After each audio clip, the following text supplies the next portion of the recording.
into the big 1-2 here on 365 Sports. I'm Paul Catalina alongside JD Piquel. Brought to you by Shorty's Pizza Shack at 12th and Bagby here in Waco. If you're in town for game day, listen, West Virginia fans, Sick'em sauce wings, great pizza.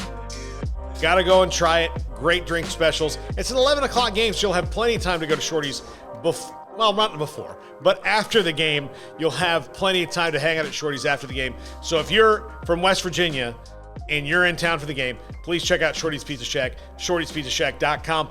Also, if you just live here in Waco, go to Shorty's. You don't have anything better to do. Talk about almost heaven. Almost heaven, Shorty's Pizza Shack. Yeah, it's great. That's what I think the song pizza says. Pizza pillow. Get a pizza pillow. Put you to sleep at night. Yeah, exactly. Chili cheese fries. Not healthy, but good for you. It's they're good not for the healthy, soul. but they're good for you. Yep. I know it probably doesn't make sense to a lot of people, JD. They're not healthy, but they're good for you. Yeah. All right, interesting week in the Big 12, JD. We had two undefeated teams square off. Baylor comes back to Waco with a loss under their belt, losing to Oklahoma State. Oklahoma and Kansas State played a tough one, and that's to be expected with that now budding rivalry with Kansas State and Oklahoma, which will be dead in a couple years. But Kansas State's given them fits year after year after year. Skylar Thompson came back. They played a lot better. He came back surprisingly. Yeah, kind of like a wrestler. Oh my God, he's there. But they didn't expect him to play. He played. Kansas State hung with them. Yeah. One possession game again for Oklahoma. West Virginia.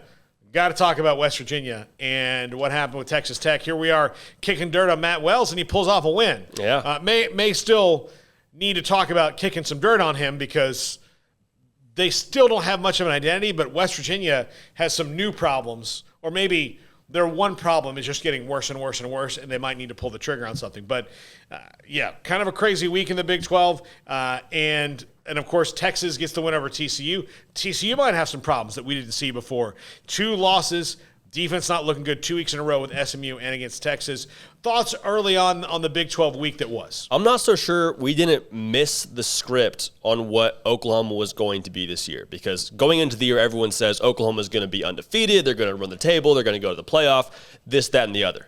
What we've seen has been Oklahoma still undefeated, but they're kind of more gritty than we thought. They've had to, in several occasions, play with these teams that we thought they were going to blow out of the water, and they were able to kind of play a blue-collar style of football. To be fair, it took Kansas State's punches, and were able to get a win in a tough place like Manhattan. So if it was anybody besides Oklahoma, I think we'd say, wow, what a tough team. What a tough team finding ways to get wins even when they're not playing their best ball.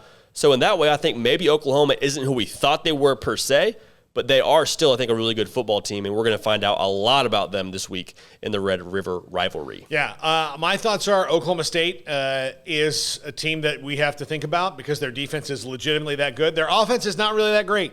It's not going to be. But I think we saw another week where, look at the games. Texas and TCU, relatively close. One-score game. Oklahoma State and Baylor, essentially a one-score game. Yeah. Baylor had every opportunity to win that game and could not get over the hump and get out of their own way at times. Not to take anything away from Oklahoma State. They punched Baylor in the mouth a lot, but Baylor did a lot of things to themselves that threw gasoline on that fire. Oklahoma, like I said, Oklahoma and Kansas State's a one-score game. TCU or Tech and West Virginia was a close game. So we have all these close games in this league, and that's how it's going to be every week. There's not a lot of separation. And there's not a lot of separation between Oklahoma and everybody else. There's not a lot of separation between Texas and everybody else. There's not. They're all right there together. And I wouldn't be surprised if we, don't see a 2-loss team winning this league. I was just about to say that. I was going to say it feels a lot like there will not be an undefeated champion. 2 losses, I think, would be a bummer because at that point, you probably miss out on having someone in the playoff from the Big 12, and it's never happened. We've never seen a 2-loss team make the playoff. A 1-loss Oklahoma, compare their resume with a undefeated Cincinnati or a 1-loss Cincinnati, however that shakes out. It's going to make for a lot of chaos. And I don't want to get ahead of myself and talk about the playoff too much, but there's a ton of parity in this league. My eyes right now are on Texas and Oklahoma State. Still a lot of things I think we're figuring out about them. Not that we don't know about them. Oklahoma State plays great defense. Texas has a stud in Bijan Robinson. Oklahoma State has their own stud in Jalen Warren. Both of those offenses have fed their running backs so much. So for me, I'm saying, okay, that's great. That's great in the first part of the season. But in week 9, can you still give Bijan Robinson 30-plus carries? Because if you don't, are you vulnerable? And I think we're going to see a lot about Texas in this upcoming matchup with Oklahoma. But I worry about both those teams in terms of how sustainable is your offense in Week 9, Week 10. Yeah, and if you look at just recapping this weekend all around college football, there are things that we know now. There's not an undefeated team in the ACC. Well, I mean, there is right now. Wake Forest is undefeated. Yeah. Wake Forest is not going to stay undefeated. Yeah. That's probably not going to happen. Even if they have, a program-defining season, that program-defining season is 10-2 probably. Sure. And Jim Grobe had him in the title game. He had him good back in the day before he came to Baylor for that year. But Wake Forest they're going to take some losses. Yeah. They probably will. The Pac-12 will not have an undefeated team. That's over. Oregon lost. That's over for the Pac-12. And so the Pac-12 doesn't have an undefeated team. The SEC will only have one, if they have one. The SEC will only have one. The Pac-10 or the Big Ten will only have one. The Big 12 will only have one. So if you have an undefeated team, all those leagues are only going to have one. And again, the same thing with the American, they will only have one. So at best, you're looking at 4 to 5 undefeated teams nationwide, and that's if teams really run through. There's so much parity in college football. I don't see that happening. I see most teams probably having a loss. Georgia and Alabama will play each other, and the loser will go into the playoff. That's going to happen if the season stays the way it is. So for the Big 12, you really can't have that second loss. Yeah. And that second loss might put future Big 12 brother Cincinnati in. If they go undefeated, Cincinnati has no room for error. They have to go undefeated, or people will find an excuse to keep them out, even with a huge quality win over Notre Dame. So, while future Big 12 brother Cincinnati had a big win, I don't think that the decision makers will care about that much if they take even one loss, whether it's to Tulsa, whoever, SMU, they can't lose. They just cannot. The system's set up differently for them. Yeah, and they know they can't lose. You would hope they know they can't lose. They cleared a big hurdle in beating Notre Dame this past weekend and winning in pretty convincing fashion. That was a fun game to watch. I considered that a Big 12 game while I was watching it. I think I tweeted it out. We got Big 12 football in South Bend, Indiana right now, and I absolutely love it. Another team that I think maybe isn't so much in the conversation right now, but if they keep winning, another Big 12 brother, BYU looks pretty good. They've done it without Jaron Hall. I'd be surprised if they made the playoff. I'd be surprised if they were in that conversation. I still think they're potentially a New Year's Six Bowl team. Now, they need some teams to lose. They need some help, but they look really impressive right now as well in terms of undefeated teams. Well, they're going to play 5 or 6 Pac-12 teams throughout the year and a Big 12 team with Baylor. Yeah. So they're going to play – they're playing a Power 5 schedule. Yeah. They're playing a Power 5 schedule. They're an independent playing a Power 5 schedule. So and then you look at some of the teams like Utah State. Well, every Power 5 team plays a team like Utah State. So you can go on down the list of the teams that BYU plays. And, again, I see them in a New Year's Six Bowl, especially maybe taking the place of a Pac-12 or ACC team that would have a second-place Pac-12 or ACC team that in most years would have gotten in. So there's a lot of things happening as we're nearing the midway point of the college football season, not just in the Big 12, but everywhere. And so you're starting to see things shake out and how the conferences are going to be. And again, just recapping last week a little bit more, the only game I was completely shocked by was West Virginia and Texas Tech. I thought after what we saw with Tech getting absolutely shredded like barbacoa against Texas, they came out and responded and beat West Virginia, who's got has one massive issue. Everything else with West Virginia is good, if not certain times like pretty darn good. Yeah. But their quarterback is very, very, very limited, and through 5 games, everyone's figured him out now. They're not afraid of him. He can't challenge anybody anywhere. I think it might be time that we see Garrett Green. Yeah, we're going to see how that shakes out because you look at his numbers, and it's like, well, he threw for over 300 yards, 1 touchdown, but teams are stacking the box because they know Jared Daigie's not going to be the reason we lose this game. So Letty Brown, as a result, 17 carries, 57 yards, had the 1 touchdown, but they need Letty Brown to be their workhorse. They need to have the box be a little bit looser for them to be able to run the football. So Jared Daigie, I think you need to show some more things on tape, and I'm with you. Is it Garrett Green time? He adds a whole new level to the offense with the quarterback power run. He adds a whole new element. So Jared Daigie, it's funny because his numbers are so good. I think last I checked, he was like top 3, top 2 in terms of Big 12 passing yards, but he's not a threat when it comes to the X's and O's. So Jared Daigie, I'm with you. He's kind of the Achilles heel to a degree with West Virginia. So It's a shame, too, because that defense is so strong. And we saw what they did against Virginia Tech, holding Texas Tech to 23 points now with a Tyler Shuckless Texas Tech. But still, they, I think, are more limited by him than anyone else in this program, which is too bad. Yeah, it is. And he's a fifth-year senior, and you want to play him. You don't want to throw Garrett Green to the Wolves. You don't want to – a lot of times, I think fans don't know this. Sometimes players are protected even though your offense might be a little bit better in the short term if you swap them out. But you know there's other problems outside of the quarterback. So you're going to leave the guy in there who's a leader and who can take it because you don't want – your quarterback to get haunted. Yeah. And, I'm going to use two professional examples, even though this is a college football show. Love it. But Ryan Tannehill and now Sam Darnold.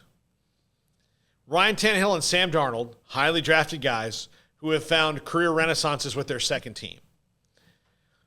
Were they overdrafted, crappy football players? Probably not. As a matter of fact, I think most quarterbacks are a little bit overdrafted, but maybe not so overdrafted all the time. The difference becomes where do you wind up, what's your organization, and what happens to you in those first couple of years. When you see what San Francisco is trying to do with Trey Lance. He's going to have to start this week, but they're protecting him.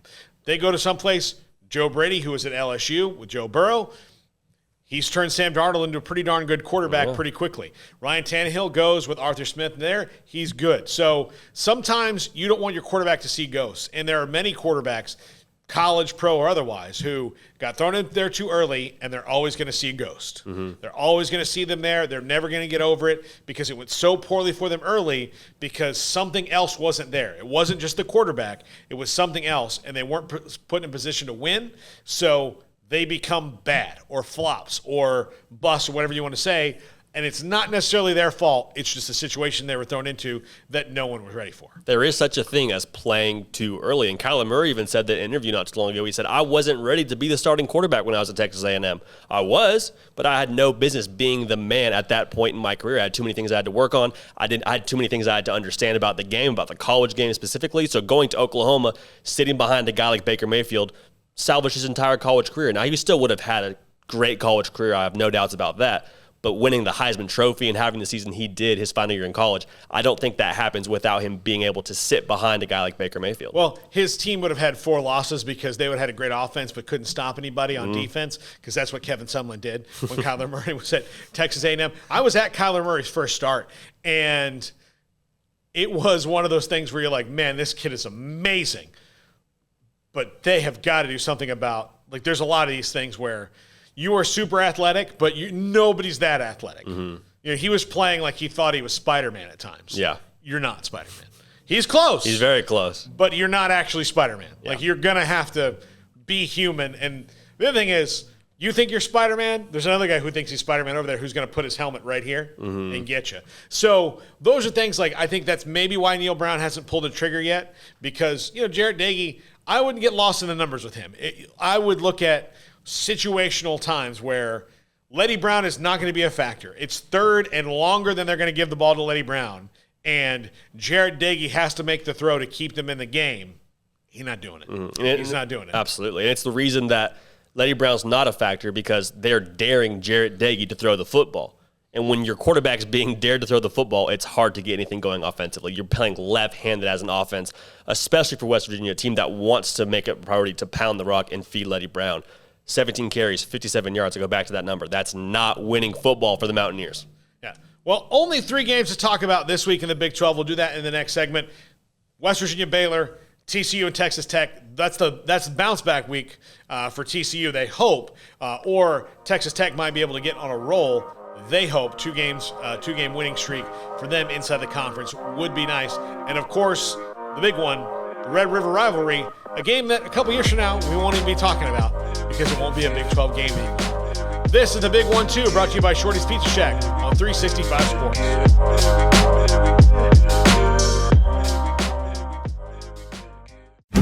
Shorty's Pizza Shack at 12th at Bagby is a homegrown, family-owned and operated must Visit Pizza Place in Waco. Fantastic pizza by the slice or get the whole pie to share. Great happy hour specials every single day. And it's not just pizza, great wings. You have to try the Sikkim sauce, chili cheese fries, pizza pillows, and more. Dine in for a great hangout or carry out. Order online at shortyspizzashack.com or do yourself a favor and bring your crew to the restaurant at 12th and Bagby. Shorty's Pizza Shack. Tell them Paul sent you by.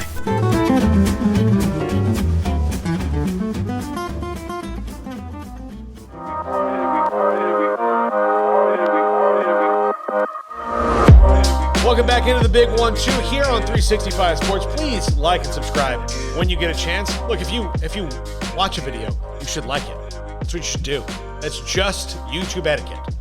It's in the mismanners of YouTube, right, JD? Yeah, and if you don't like it, dislike it. It helps the algorithm, I think. Yeah. I don't know if that's true. You shouldn't dislike. Yeah, you should dislike it if it's like wildly violent misinformation, right? Which we do not do here. We don't do that. We do here. not do wildly violent misinformation. Final answer: like the video. Yeah, like the video. Of course, we're brought to you by Shorty's Pizza Shack. Check out shortyspizzashack.com for all their specials, and I'm going to push it until it becomes a thing nationwide. Sikkim sauce wings, my favorite. They're so good. And when they told me about it, I'm like, yeah, I'm not going to like that. No, I liked it. It's great. It's stuff that you talk to your mom about late at night. Yeah. Say, Mom, was a good day. Sikkim sauce wings changed my life. You're good. And she said, well, now I don't have to support you anymore financially. You're on the path. Choose wisely. Choose your moments. Yeah, exactly. All right, JD, this week, only 3 games in the Big 12, so we'll have a little bit of time to talk about each game. We're going to end with the Red River rivalry. Beautiful. So we'll save the thing for that one. Let's talk about redemption week for TCU possibly. They've lost 2 games in a row. Texas Tech redeemed themselves with a win over West Virginia last week. They'd like to get on a roll. TCU needs to line things up on defense. I think this kind of works out for them, though, in that they are playing a team on offense that doesn't have a whole lot of identity and is playing with a backup quarterback. Yeah, and Zach Evans is a grown man.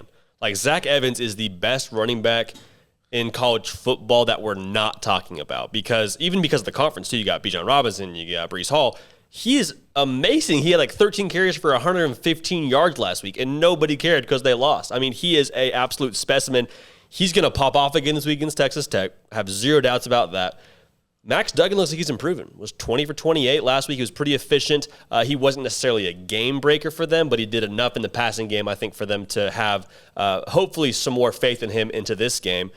For Texas Tech, I left them for dead a week ago. So Henry Colombi proved me wrong and then some. Excited to see how he does in the second game. Now, a lot of times with quarterbacks that are backups, quote unquote, and Henry Colombi's played some football, but his tape for this year is not quite as fresh as it was a week ago, if that makes sense. Like, teams didn't really know what to expect when Henry Colombi takes the field.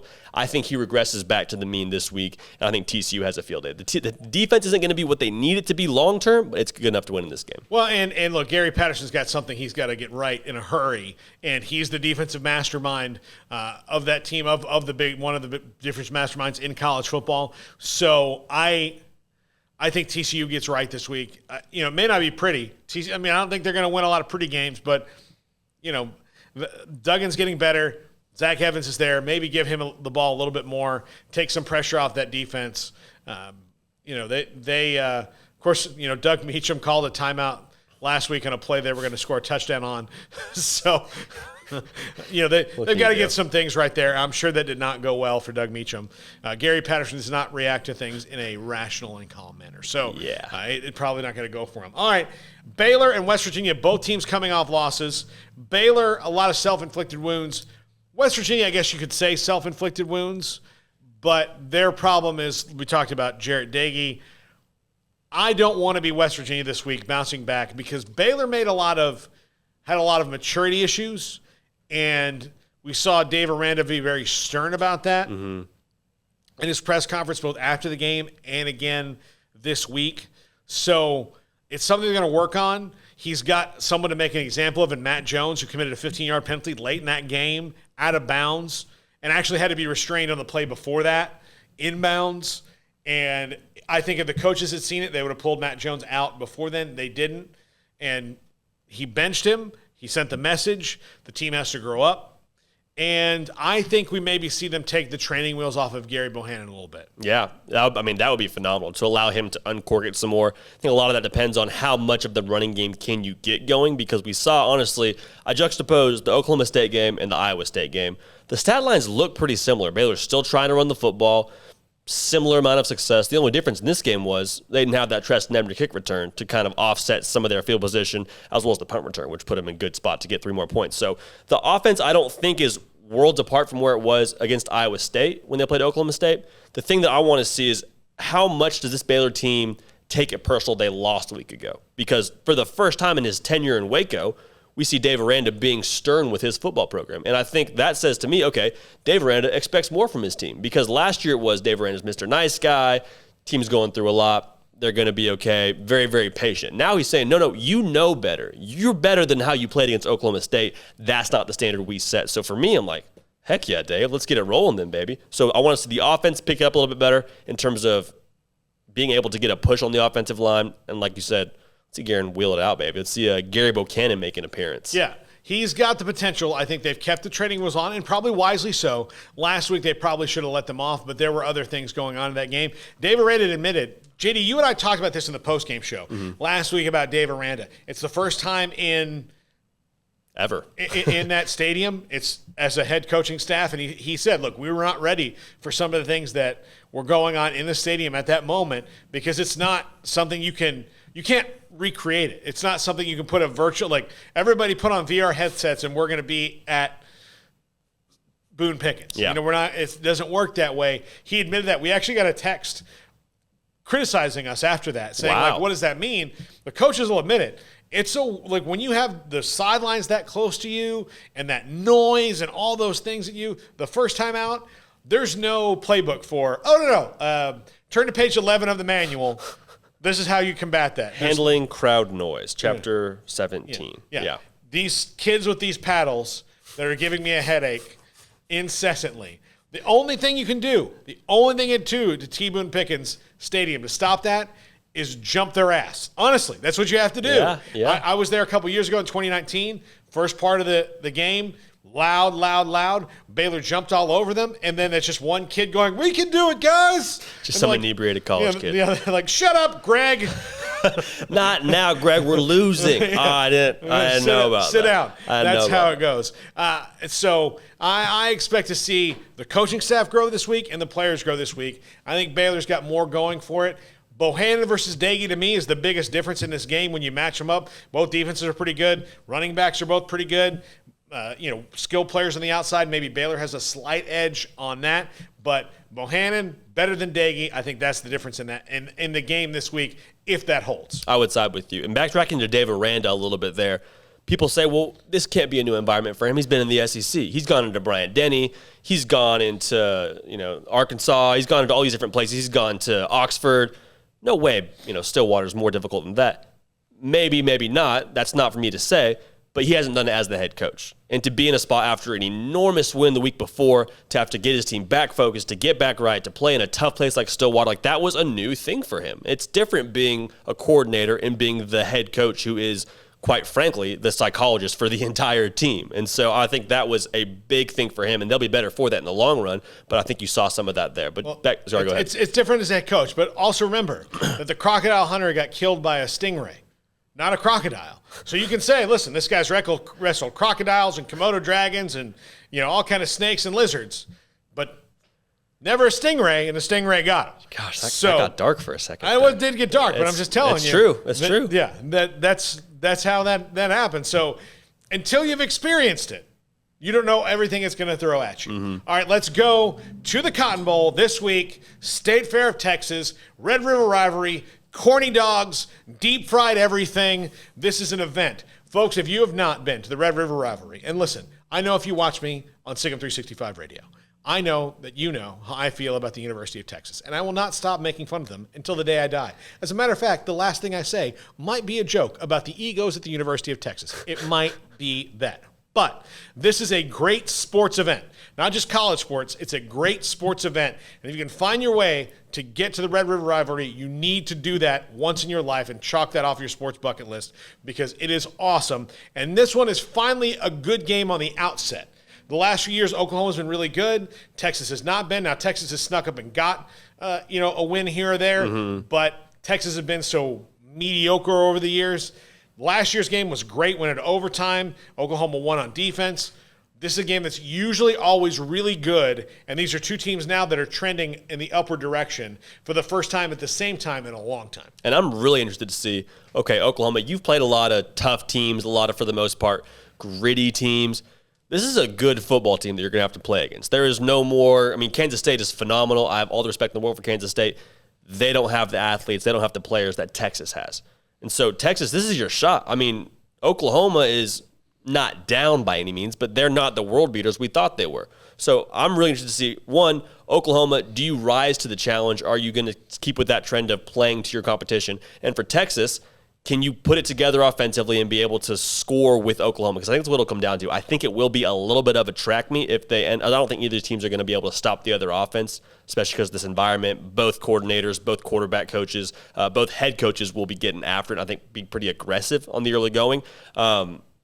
I'm tempted to pick Texas here, Paul. I know we'll do that in a later segment, but I'm tempted to roll with Texas. I don't know. You'll see our picks on a special segment that you can watch only on the website. I'm tempted. I'm not telling you. I'm just tempted. So we'll see what happens here. When we make those picks, JD. But if you look at this, special teams is even. So we'll start with that one. Pretty even, both sides special teams. Defense, Oklahoma's is way better than Texas is right now. Oklahoma's defense is pretty darn good. Still have their problems, but pretty darn good on defense. Texas's defense has some issues. Their offense, though, the way it's built and the way Steve Sarkisian is running it, has protected it in the games that they've won. Certainly. And it certainly did that against TCU this week. They protected their defense by giving Bijan Robinson the ball until he was so full he couldn't stand it anymore. Yes. That's a good plan. Not sure that they want to do that to him this week against what's going to be more punishing collisions with a better defense. Offense, Texas is ahead of Oklahoma right now. So where's the game gonna? Where's that seesaw gonna go? I think that's really interesting in this one. And Spencer Rattler last week looked like he was starting to adapt to the new normal of this offense. He was much more consistent, a lot better. Kennedy Brooks is starting at running back. It's a much better fit for what they're doing right now. Eric Gray's probably a better fit for what they're doing a year ago. But Kennedy Brooks starts. Eric Gray, change of pace and relieves him. Get the ball to Marvin Mims, get the ball on the outside, try to do those things, maybe get some chunk plays. They're going to need to get some chunk plays against Texas, which they haven't really done this year. So this one's very even, and I would not have said that to you at the beginning of the year. I thought Oklahoma was going to be a head and shoulders above Texas. If either one of these teams is above the other one, it's this. It's not that much at all. No, we're getting a real treat for this Big 12 game. I'm very excited for this. Potentially the last time we see this as a Big 12 matchup. Going back to the quarterback position, for Texas, Casey Thompson put the ball in jeopardy a whole lot more than that stat sheet showed. He could have very easily thrown 3 interceptions. He threw one that was horrific into triple coverage. There was 2 others where TCU defenders had both hands on the football. So for him, can you take care of the ball against a team like Oklahoma? Because you can't afford to give away possessions in a game like this where Oklahoma is going to make you pay. I feel really confident that Oklahoma is going to rise to the occasion. It's a rivalry game. They've messed around with some teams in the past. They messed around with Nebraska, Tulane, West Virginia. They played with their food a little bit. They're not going to play with their food against Texas. You're going to get every single last bullet from the senior football team. Yeah, of course, it always comes down to rivalry games. The emotions are high. Can you keep them within here and not get too excited about this game? That's the key. That's the key to me in this one. And we'll talk about Texas's improvement on offense, and hey, what do you know about this? Actually finding other playmakers in their offense, what Steve Sarkisian has done. Chalk Talk is up next. This is the big one, too, on 365 Sports, presented by Shorty's Pizza Shack. Life is back on, sports bettors, and BetUS has your NBA, NHL, Major League Baseball, UFC, PGA, and yes, NFL betting lines up for their 27th year and live betting on all of it. Log into BetUS.com or call 800-792-3887. That's 800-79-BETUS. BetUS for 125% bonuses with promo code SICK'EM125. Customer service pros are ready to get your phone, social, and online sports betting kickoff started now. Play with the proven mainstay in the industry. BetUS. You bet, you win, you get paid. BetUS.com. Use promo code SICK'EM125. Born in Waco, Brotherwell Brewing exists to serve the Central Texas community with locally crafted beer of the highest quality. They want to bring Central Texas closer to the brewing experience so everyone can enjoy well-made beer as much as they do. For 2.5 years, they've been bringing high-quality beer to Central Texas at their location on Bridge Street in East Waco. Brotherwell Brewing believes in community and bringing people together to enjoy products made in their community. So for your game day, whether it's a tailgate or at home, stop by Brotherwell Brewing for high-quality craft beer made right here in Central Texas, 400 East Bridge Street, and check them out online at brotherwell.com.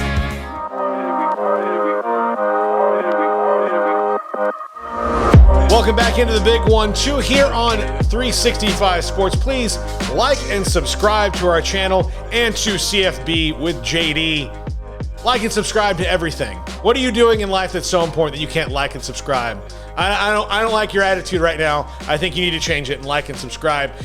Chalk Talk here. Of course, we're brought to you by Shorty's Pizza Shack at 12th and Bagby. Can't go without mentioning the sponsor. But JD, the Texas offense is finding its rhythm under Steve Sarkisian right now. They're getting the ball to their playmakers. Bijan Robinson getting the ball a whole lot more than he did a year ago under Tom Herman, and you can see the growth week to week. Changed the quarterback, certainly helped things with Casey Thompson. This week against TCU, we saw some things. While they didn't play probably the best game they're ever going to play in their lives, they still won the game and made big plays. Texas has continued to find a way to win since their dreadful showing against Arkansas. Since they've switched quarterbacks and had Casey Thompson be the guy under center, I guess behind center. They don't really go under center too often.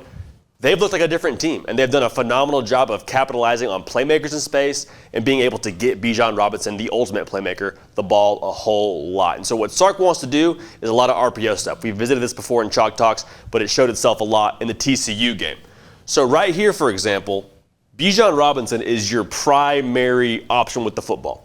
They're going to run him on a little wheel route out here, I guess a flat route, if you will. He is the primary read. If he flies out, we're going to go somewhere else with the football. But right now, we have a look that we like. We have 3 over 3. Really 3 over 2 because this guy right here is not an immediate threat to stop the football. So looking right here, we got one. He's going to get up here. They actually get crossed on this block, so we'll revisit that in a second. Like I said, if he flies out and takes away this little flat route by Bijan Robinson, we're going to go right down here to what we call an access route, meaning you have access to it all of the time. It's going to be a little quick speed out. Down here, boom, to the sideline, beat your man, no harm, no foul. Watch right here. He takes half a second too slow. So what we're doing, this is a foot race with Bijan Robinson to get to the sideline. Foot race, I like Bijan Robinson almost any time. So does Casey Thompson on this play. So look, he's even creeping in. Right now, he's already out of position. Look how much ground he has to cover. You have to get all the way out there and cover Bijan Robinson. Don't think that's going to work well for you, my friend. Again, got 3 over 3, get a block right here, get a little messed up on that block, that's fine. Fall off, get your man. Get upfield, Bijan. Boom. Easy money. And it's just plays like that where they're not doing a ton that's super schematically difficult to track with or even difficult to scheme for if you're a defense, but they're getting to their best player, they're getting the ball in space, and they're giving their quarterback simple options. Yeah, and the problem with the Texas offense last year was it was go do something, Sam. Yes. That was kind of the offense. And not kind of the offense. It was exactly the offense. Go do something, Sam. Here, they knew going in they were unsure of their quarterbacks. Now, I think they're very confident in Casey Thompson. Casey Thompson's been good for them. He's not Sam Ehlinger. They're not the same player. They're not in the same realm. But they asked him to do a lot less than Sam Ehlinger was doing, and just give the ball to the playmakers. Spread it around. If Tom Herman had done that, he'd be at Texas right now. Had Tom Herman done that, he might have won a Big 12 title. But he didn't do it, and he made it easier for the defensive coordinators to go, okay, here's what we're going to do. We're going to dare Sam to beat us throwing the ball, and we're going to hit the crap out of him. Yep. So that even when he's tough and he's going to play through it, but we're going to get a moment where he's just not going to have it in him because he's gotten hit 11 times tonight, and he's going to short a throw, and we're going to make a big play. Absolutely. There were multiple times where it was, okay, we know 11's getting the football. We're going to stop him. Not the same with this Texas offense. They've got a lot of answers. It seems like they almost have more answers with Casey Thompson playing quarterback. His mobility, not to say Hudson Card isn't mobile, but you have a whole different level of playmaker with Casey Thompson playing quarterback for you at Texas. So right here, the play breaks down. you got a little flood concept. So what flood concept is, you got a man he's actually just blocking for these two right here. You got short and you got intermediate coming across. Most offenses would have your man right here running some kind of deep concept. He knows he's not getting the football, so he's blocking up here already for either my man coming across the middle or Xavier Worthy in space. So what happens is, our flat defender, he's not fooled by the play action. He has got Xavier Worthy stride for stride, which is where Casey Thompson wants to go with the football right from the jump. Our man right here in the middle, he's covered. He's got two TCU defenders right here, 1, 2, just trailing him. So you don't like that option for Casey Thompson either. Get on the edge. Make matters worse, you got a man coming free. We didn't do a great job scheming up front for TCU if we're Texas. Got to readjust that. So what do you do right now? Most quarterbacks right there, this is what you call a sack. It's either a sack or you throw it away right away. What he does, makes a miss. Pirates of the Caribbean. And this is where Hudson Card likely gets right about here, slides. So maybe Hudson Card makes a miss, maybe. 7-yard gain. Casey Thompson turns into a running back. Keeps the legs churning. Look at that right there. Look at this. 1, 2, 3. We even consider him, 3, 4 defenders for TCU, makes them all miss, picks up a big gain. So you go from a fine 7-yard gain, which is great. You'll take 7-yard gains from your quarterback all day long if he's not sacked. So you go from sack, 7-yard gain, explosive run play. That's the benefit of having a guy like Casey Thompson as opposed to a Hudson Card. I'm not even sure it's a play Sam Ehlinger makes. No, and Sam wasn't that fast either. I think Sam could run. He ran strong. He didn't necessarily run fast. He was athletic and mobile, but he wasn't going to beat you down the field. He was going to run open in space and get to the spots. He had a lot of great runs in his career, but that was something where Casey Thompson hit a gear that a lot of those defenders didn't have. The funniest part of that play, and I know coaches hate to see it, is anytime you see an offensive lineman looking back at their quarterback, he's just going, I'm in trouble. Yeah. I'm in trouble. This isn't good. Please don't hit him. Please don't hit him. And Casey Thompson bailed him out. But I promise you, in that meeting, you circled Casey Thompson going up the field. His coach circled you going, all right, see, you're right here. Your guy is 7 yards away from you, breathing down our quarterback's neck. I think that you messed up, buddy. That's one of those plays on film on a Sunday morning or a Monday morning whenever you watch film. Your heart just drops. You're like, oh, this is the play. This is the play. This is not going to go well. So, no, absolutely bailed him out. The luxury of having a guy like Casey Thompson. Also a luxury to have a guy like Bijan Robinson playing running back for you. So right here you have another RPO scheme from Steve Sarkisian. Typical bread and butter RPO. Right here he's going to come around and block for this linebacker essentially. Or excuse me, he's blocking for this linebacker. He's our read. So what he's coming to do is coming to block for the quarterback. So in the event that he crashes down, your tight end is going to block right here on the outside shoulder. So Casey Thompson can get upfield. Now what happens is my man right here runs into our read, and Casey Thompson says, okay, that's fine, we'll just give it. Because he plays so far inside, he falls off, sort of gets to him, but you leave a lot of things that Bijan Robinson has to do for you. So you have the RPO / zone read, if you will, from Casey Thompson, and we do a great job combo blocking here, which is what gets the play started. We'll go in from here. Combo block. We're here. If we can, we're going to fall off and get this linebacker. They get a good push up front. We're just going to give it, I guess. So this is all Bijan Robinson. We don't do a great job blocking this up, but Bijan Robinson does what you call making us right. We'll see that one more time. Rules. First down lineman to a play side out if you're Bijan Robinson. That's who you're reading. So if he goes out, keep it on your track. He crashes in, not bounce it, but maybe give it a little more space, if you will. So we'll watch it. He crashes down, which is great. Combo block can already take care of him and wash him down. And again, we don't do a great job on this man right here. Bijan has to make him miss. We just want Bijan Robinson to make the safety miss, makes the safety and the linebacker, and turns on the Jets to get in the end zone. And so that's the luxury of having Bijan Robinson. That's why Texas fans were so upset a year ago, was that why is number 5 not getting the football? Now, got 35 carries in this game. I don't think that's sustainable for Texas in the long haul, but in games like this where you got to go into Fort Worth and get a win where you haven't gotten a win since 2013, takes plays like this, takes players like Bijan Robinson. So credit to Steve Sarkisian for feeding Bijan Robinson and credit to him for finding the way to the end zone. Yeah, they're probably not going to do that against Oklahoma. Yep. That defense is a lot better. You don't want Bijan, but you do want your running back to wear on people. I'm a firm believer in that running backs get better the more you feed them, because the defense gets tired of hitting them. Wide receivers run away from you. Running backs run to you. Mm-hmm. So it's a little bit easier to tackle wide receivers 25 times or 30 times during a game because they're running away from you, as where running backs are immediately saying, I'm going to run into at least one of you guys. It's going to happen, probably more than that. And if you're like Bijan Robinson, you look at him there and he's not Earl Campbell big. Yeah. He's not Ricky Williams big. But he's a big guy, those legs. I mean, he's got huge quads. He's fast. He's strong up top, too. And he does not, I promise you, even if you square up on him and get him right, it does not feel good to hit Bijan Robinson. Yeah, he's put together like an action figure. And I think you said it perfectly. As the game wears on, Bijan Robinson gets better. Similar to like a three-point shooter. You ever watch Steph Curry?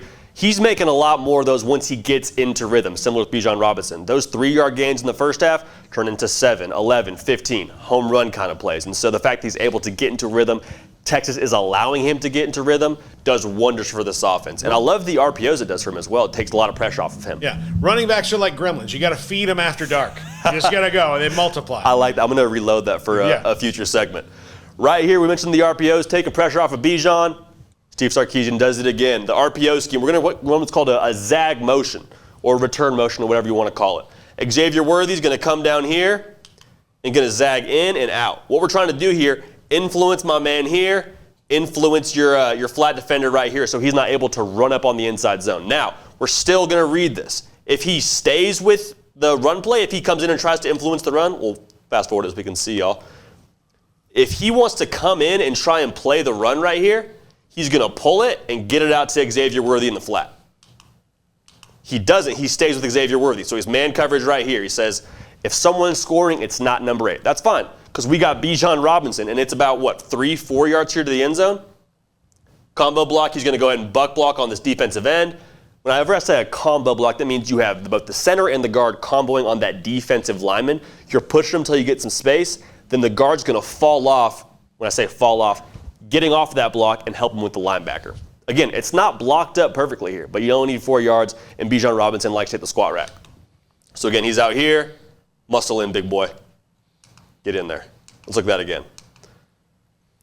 Right about here, he knows, okay, I'm giving this football because there is no way in God's green earth my man is covering 7 yards and making a play on Bijan Robinson before he gets to the end zone. So that's his read right there. Again, it's not blocked up perfectly. There's a saying as running backs, you got to run through smoke. Smoke, it's kind of blurry. You can't always see. Everything's kind of murky. You just got to kind of run hard, run fast, and try and run through a wall. So running through smoke, Bijan Robinson did a great job there to get 6 points. Yeah, and it was a great setup scheme-wise, knowing that you're going to be a little more crowded, but taking people out of the box there, out of an opportunity to make a play. Again, I know that he's out there, trying to cover things, but my first read on defense is where's 5? We're the 4-yard line.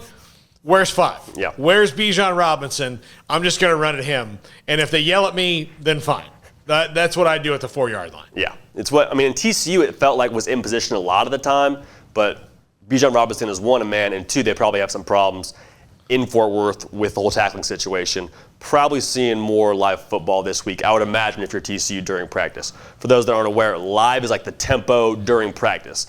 Oftentimes during the season, you're what you call whiz tempo, meaning you're just blowing the whistle before the guy even gets touched. So you're just blowing it off like touch football. Sometimes it's thud. You're going to just go ahead and form fit, nice little wrap up.